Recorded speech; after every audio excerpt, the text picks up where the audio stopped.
नमस्कार दोस्तों, मेरे यूट्यूब चैनल में आप लोग का स्वागत है। मैं एक बेटी विवाह गीत गाने जा रही हूँ। अच्छा लगे तो कमेंट में बताइए कैसा लगा।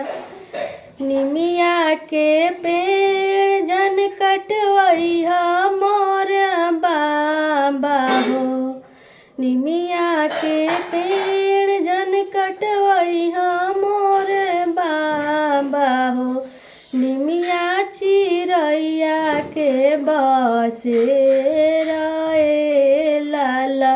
निमिया चिरैया के बसेरा लाला। बेटी उराठ बलिया बलिया जानी बाबा हो। बेटी उराठ बलिया बलिया जानी बाबा हो। बेटी उराठ बलिया बलिया जानी बाबा हो। बेटी चिरैया के समान बाबा।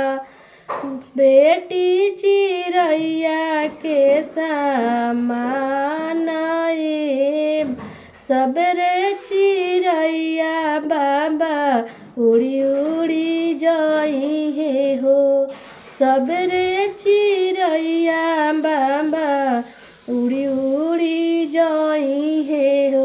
रह जाई है निमिया के लाए बाबा। रह जाई है निमिया के